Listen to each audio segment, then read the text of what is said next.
ಶ್ರೀ ರಾಘವೇಂದ್ರ ಸ್ವಾಮಿಗಳು ಶ್ರೀ ವೆಂಕಣ್ಣ ಭಟ್ಟರಾಗಿ ಜನಿಸಿದರು. ಶ್ರೀ ತಿಮ್ಮಣ್ಣ ಭಟ್ಟ ಮತ್ತು ಶ್ರೀಮತಿಯವರ ಎರಡನೇ ಪುತ್ರ. 1595ರಲ್ಲಿ ಫಾಲ್ಗುಣ ಮಾಸದ ಶುಕ್ಲ ಸಪ್ತಮಿಯ ಗುರುವಾರಂದು ಚಂದ್ರನು ಮೃಗಶಿರ ನಕ್ಷತ್ರದಲ್ಲಿದ್ದಾಗ ಇಂದಿನ ತಮಿಳುನಾಡಿನ ಚಿದಂಬರಂ ಬಳಿಯ ಭುವನಗಿರಿಯಲ್ಲಿ ರಾಘವೇಂದ್ರ ಸ್ವಾಮಿಗಳು ಜನಿಸಿದರು. ಶ್ರೀ ತಿಮ್ಮಣ್ಣ ಭಟ್ಟರು ಶ್ರೀ ಕನಕಾಚಲ ಭಟ್ಟರ ಮಗ ಮತ್ತು ರಾಜ ಕೃಷ್ಣದೇವರಾಯನ ಆಸ್ಥಾನದಲ್ಲಿ ವೀಣಾ ವಿದ್ವಾಂಸರಾಗಿದ್ದ ಶ್ರೀ ಕೃಷ್ಣ ಭಟ್ಟರ ಮೊಮ್ಮಗ. ರಾಘವೇಂದ್ರ ಸ್ವಾಮಿಗಳ ಪೋಷಕರಿಗೆ ರಾಘವೇಂದ್ರ ಸ್ವಾಮಿಯನ್ನು ಹೊರತುಪಡಿಸಿ ಗುರುರಾಜಾಚಾರ್ಯ ಎಂಬ ಮಗ ಮತ್ತು ವೆಂಕಟಾಂಬ ಎಂಬ ಮಗಳು ಇದ್ದಳು. ವೆಂಕಟನಾಥ ಅತ್ಯಂತ ಅದ್ಭುತ ವಿದ್ವಾಂಸರಾಗಿದ್ದರು. ಚಿಕ್ಕವರಿದ್ದಾಗಲೇ ವೆಂಕಟನಾಥರು ಓಂ ನಂತಹ ಸಣ್ಣ ವಸ್ತುವು ದೇವರ ಅನಂತ ಶ್ರೇಷ್ಠತೆಯನ್ನು ಹೇಗೆ ಸೆರೆ ಹಿಡಿಯುತ್ತದೆ ಎಂದು ಅವನು ತನ್ನ ತಂದೆಯನ್ನು ಪ್ರಶ್ನಿಸಿದ್ದರು.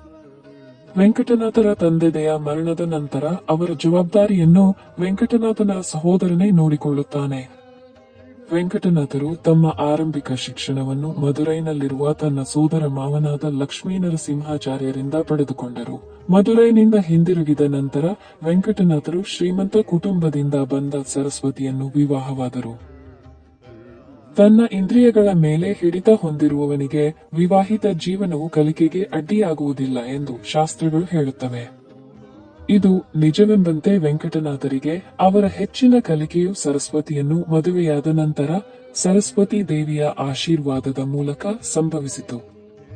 ಕುಂಭಕೋಣಂನಲ್ಲಿ ಸುಧೀಂದ್ರ ತೀರ್ಥರ ಆಶ್ರಯದೊಂದಿಗೆ ದ್ವೈತ ವೇದಾಂತ, ವ್ಯಾಕರಣ ಮತ್ತು ಇತರ ಶಾಸ್ತ್ರಗಳ ಮೇಲಿನ ಸುಧಾರಿತ ಕೃತಿಗಳನ್ನು ಅಧ್ಯಯನ ಮಾಡಿದರು. ಹಲವಾರು ಚರ್ಚೆಗಳಲ್ಲಿ ಪಾಲ್ಗೊಂಡು ತನಗಿಂತ ಉನ್ನತ ಮಟ್ಟದಲ್ಲಿದ್ದ ವಿದ್ವಾಂಸರನ್ನೆಲ್ಲ ಸೋಲಿಸಿದರು.